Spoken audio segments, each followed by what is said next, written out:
this idea of, but I come back to what the Ken teacher us that taught us, that's the angle that we have to be on, that 22.5, and I'm coming through this space here. So that's the first thing I want you guys to think about. The second thing I want to think about is, where are we safe? We're always safer over here than we are here, okay?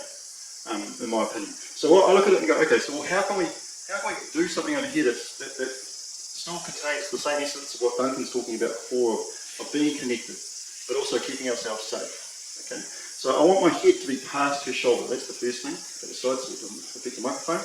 My second thing I want to do is just place my head on her shoulder, okay? Now I've got my hands down. I'm trying not to do anything apart from use my head, okay? Now what I want to do is, we'll start off nice and slow, and you can start to build the intensity. But I want to try and just keep my head here while she tries to move away. And it's quite hard work on her part, for her, because your head's really heavy. And you just keep pushing your head down into that shoulder structure, and really just trying to, So I'll be stripping the arm, I'll be stripping it, stepping in, going into here, letting go, and then just trying to keep my head there. No, go slower. So it's this feeling here. So we're both getting the feeling of what it's like. We have your head there, and just pushing down through their structure. You're not trying to use your hands, that'll come later, and you're just trying to stay connected in a really safe position. And we're in front here, it's not a nice place to be, she can do stuff, so I want to strip an arm.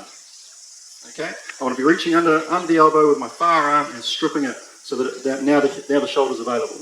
So, stand humbly. So, to me, all Aikido techniques, they turn the shoulder so they're in line with the hip girdle, and then they move the person backwards or forwards. That to me is what Aikido is all about. Everything else is just the flashy stuff to make it look cool. So we're here in front. I want to strip the arm which turns the shoulder girdle, and then I want to take the shoulder down past her knee.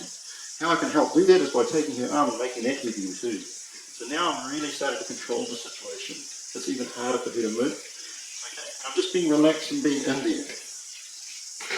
Alright? So that's where I want to be. I want to get my head on the outside where it's safe. My head is over her shoulder structure, which is now being pushed down into the ground, and you're just adding the hand in, the arms in. The arms are not strong and pulling, they're heavy.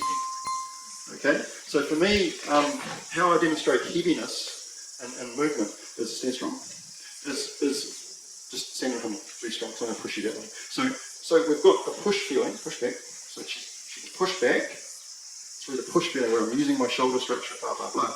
Or I can use a heavy structure there where I can take her centre away from her balance by dropping into the ground and pulling through the ground towards her heaviness. So the same heaviness feeling for me is here, where I'm down into the ground and I'm heavy through this. My head is again nice and safe here. It's heavy as well, and I'm just keeping this arm here. If I can get the arm outside her knee, the line of her knee, even better.